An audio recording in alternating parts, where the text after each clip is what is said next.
जय श्री राम दोस्तों। सनातन धर्म में प्रारंभ से ही गुरुओं के सम्मान की परंपरा रही है। हमारे धर्म ग्रंथों में ऐसे अनेक गुरुओं का वर्णन मिलता है जिन्होंने गुरु शिष्य परंपराओं को नई ऊंचाइयां प्रदान की है। गुरु का अर्थ ही है अंधकार से प्रकाश की ओर ले जाने वाला, यानी गुरु ही शिष्य को जीवन में सफलता के लिए उचित मार्गदर्शन करता है। तो चलिए जानते हैं इस वीडियो के माध्यम से ऐसे 9 महान गुरुओं के बारे में। भगवान शिव आदि व अनंत है, अर्थात न तो कोई उनकी उत्पत्ति के बारे में जानता है और न कोई अंत के बारे में, यानी शिव ही परमपिता परमेश्वर है। भगवान शिव ने भी गुरु बनकर अपने शिष्यों को परम ज्ञान प्रदान किया है। अगर कहा जाए कि भगवान शिव सृष्टि के प्रथम गुरु है तो अतिशयोक्ति नहीं होगी। भगवान विष्णु के अवतार परशुराम को अस्त्र की शिक्षा देने वाले शिव ही थे। शिव के द्वारा दिए गए परशु से ही परशुराम ने अनेक बार धरती को क्षत्रिय विहीन कर दिया था। ब्रह्मवैवर्त पुराण के अनुसार नागों की बहन जरत्कार यानी कि मनसा के गुरु भी भगवान शिव ही है। शिव ने दानवों के गुरु शुक्राचार्य को मृत संजीवनी विद्या सिखाई थी। एक बार देवता व दानवों में भीषण युद्ध हुआ। देवता जितने भी राक्षसों का वध करते थे, शुक्राचार्य मृत संजीवनी विद्या से उन्हें पुनः जीवित कर देते थे। यह देखकर भगवान शिव ने शुक्राचार्य को निगल लिया तथा युद्ध समाप्त के बाद पुनः बाहर निकाल दिया। शिव के द्वारा पुनः उत्पन्न होने से ही माता पार्वती ने शुक्राचार्य को अपना पुत्र माना। देवगुरु बृहस्पति देवताओं के गुरु बृहस्पति है। महाभारत के आदि पर्व के अनुसार बृहस्पति महर्षि अंगिरा के पुत्र है। यह अपने ज्ञान से देवताओं को उनका यज्ञ भाग या हावि प्राप्त कराते हैं। असुर एवं दैत्य यज्ञ में विघ्न डालकर देवताओं को क्षीण कर हराने का प्रयास करते रहते हैं। देवगुरु बृहस्पति रक्षोग्र मंत्रों का प्रयोग कर देवताओं का पोषण एवं रक्षण करते हैं तथा दैत्यों से देवताओं की रक्षा करते हैं। धर्म ग्रंथों के अनुसार एक बार देवराज इंद्र किसी कारणवश स्वर्ग छोड़कर चले गए। उनके स्थान पर राजा नहुष को स्वर्ग का आधिपत्य सौंपा गया। स्वर्ग का अधिपति बनते ही नहुष के मन में पाप आ गया और उसने इंद्र की पत्नी सची पर भी अधिकार करना चाहा। यह बात सची ने देवगुरु बृहस्पति को बताई। देवगुरु बृहस्पति ने सची से कहा कि तुम नहुष को कहना कि यदि वह सप्तर्षियों द्वारा उठाई गई पालकी में बैठकर आएगा तभी तुम उसे अपना स्वामी मानोगे। सची ने यह बात नहुष से कह दी। नहुष ने ऐसा ही किया। सप्तऋषि जब पालकी उठाकर चल रहे थे तभी नहुष ने एक ऋषि को लात मार दी। क्रोधित होकर अगस्त्य ऋषि ने उसे उसी समय स्वर्ग से गिरने का श्राप दे दिया। इस प्रकार देवगुरु बृहस्पति की सलाह से सची का पतिव्रत धर्म बना रहा। शुक्राचार्य दैत्यों के गुरु है। ये भृगु ऋषि तथा हिरण्यकशिपु की पुत्री दिव्या के पुत्र हैं। इनका जन्म का नाम शुक्र उष्णस है। इन्हें भगवान शिव ने मृत संजीवनी विद्या का ज्ञान दिया था, जिसके बल पर यह मृत दैत्यों को पुनः जीवित कर देते थे। ग्रंथों के अनुसार भगवान विष्णु ने वामन अवतार में जब राजा बलि से 3 पग भूमि मांगी तब शुक्राचार्य सूक्ष्म रूप में बलि के कमंडल में जाकर बैठ गए, जिससे कि पानी बाहर न आए और बलि भूमि दान का संकल्प न ले सके। तब वामन भगवान ने बलि के कमंडल में एक टिनका डाला, जिससे शुक्राचार्य की एक आंख फूट गई। इसीलिए इन्हें एकाक्ष यानी एक आंख वाला भी कहा जाता है।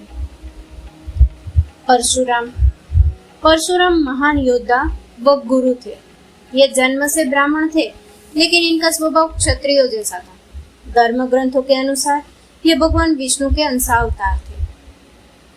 इन्होंने भगवान शिव से अस्त्र शस्त्र की शिक्षा प्राप्त की थी। इनके पिता का नाम जमदग्नि तथा माता का नाम रेणुका था। अपने पिता की हत्या का बदला लेने के लिए इन्होंने अनेक बार धरती को क्षत्रिय विहीन कर दिया था। भीष्म, द्रोणाचार्य व कर्ण इनके महान शिष्य थे। महाभारत के अनुसार कर्ण परशुराम का शिष्य था। कर्ण ने परशुराम को अपना परिचय एक सूत पुत्र के रूप में दिया।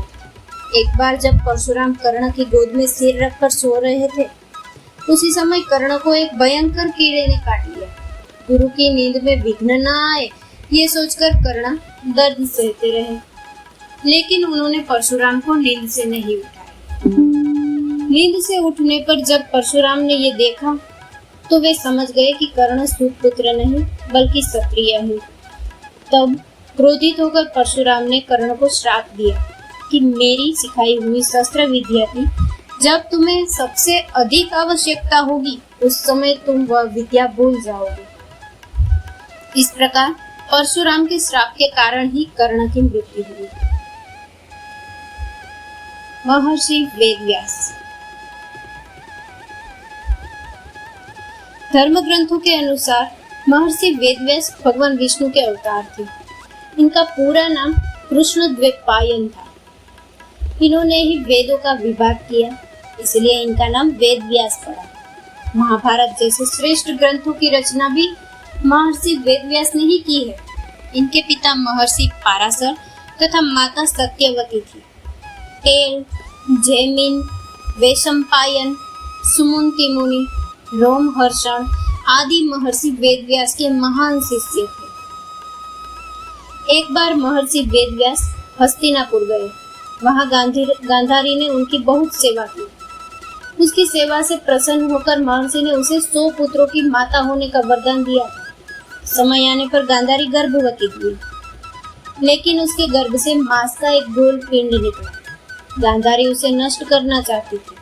यह बात वेदव्यास जी ने जान ली और गांधारी से कहा कि वह 100 कुंडों का निर्माण करवाए और उसे घी में भर दे। इसके बाद महर्षि वेदव्यास ने उस पिंड के 100 टुकड़े कर दिए, अलग अलग कुंडों में डाल दिया। कुछ समय बाद उस कुंडों में गांधारी के 100 पुत्र उत्पन्न हुए। वशिष्ठ ऋषि। वशिष्ठ ऋषि सूर्यवंश के कुलगुरु थे। इन्हीं के परामर्श पर राजा दशरथ ने पुत्रेष्ठी यज्ञ किया था, जिसके फलस्वरूप श्री राम, लक्ष्मण, भरत व शत्रुघ्न का जन्म हुआ। भगवान राम ने सारी वेदांगों की शिक्षा वशिष्ठ ऋषि से ही प्राप्त की थी। श्री राम के वनवास से लौटने के बाद इन्हीं के द्वारा उनका राज्याभिषेक हुआ था और राम राज्य की स्थापना संभव हो सकी। इन्होंने वशिष्ठ पुराण, वशिष्ठ श्राद्ध कल्प, वशिष्ठ शिक्षा आदि ग्रंथों की रचना भी की। एक बार राजा विश्वामित्र शिकार खेलते खेलते बहुत दूर निकल आए। थोड़ी देर आराम करने के लिए वे ऋषि वशिष्ठ के आश्रम में रुक गए। यहाँ उन्होंने कामधेनु नंदिनी को देखा। नंदिनी गाय को देखकर विश्वामित्र ने वशिष्ठ से कहा कि यह गाय आप मुझे दे दीजिए, इसके बदले आप जो चाहे मुझसे मांग लीजिए। लेकिन ऋषि वशिष्ठ ने ऐसा करने से मना कर दिया। तब राजा विश्वामित्र नंदिनी को बलपूर्वक अपने साथ ले जाने लगे। तब ऋषि वशिष्ठ ने कहने पर नंदिनी क्रोधित होकर विश्वामित्र सहित उनकी पूरी सेना को भगा दिया। ऋषि वशिष्ठ का ब्रह्म तेज देखकर विश्वामित्र को बड़ा आश्चर्य हुआ और उन्होंने भी अपना राज्य त्याग दिया और तप करने लगे। गुरु सांदीपनी। महर्षि सांदीपनी भगवान श्री कृष्ण के गुरु थे। श्री कृष्ण व बलराम इनसे शिक्षा प्राप्त करने मथुरा से वर्तमान उज्जैन आए थे। महर्षि सांदीपनी ने ही भगवान श्री कृष्ण को 64 कलाओं की शिक्षा दी। श्री कृष्ण ने ये कलाएं 64 दिनों में ही सीख ली थी। मध्य प्रदेश के उज्जैन शहर में आज भी गुरु सांदीपनी का आश्रम स्थित है। मथुरा में कंस वध के बाद भगवान कृष्ण को वसुदेव और देवकी ने शिक्षा ग्रहण करने के लिए अवंतिका नगरी में, मतलब वर्तमान के मध्य प्रदेश में उज्जैन में गुरु सांदीपनी के पास भेजा। शिक्षा ग्रहण करने के बाद जब गुरु दक्षिणा की बात आई तो ऋषि सांदीपनी ने कृष्ण से कहा कि तुमसे क्या मांगूं? संसार में कोई भी ऐसी वस्तु नहीं जो तुमसे मांगी जाए और तुम दे भी ना पाओ।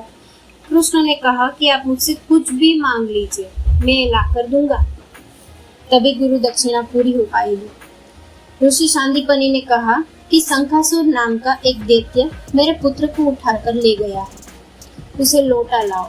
कृष्ण ने गुरुपुत्र को लौटा लाने का वचन दे दिया और बलराम के साथ उसे खोजने निकल पड़े।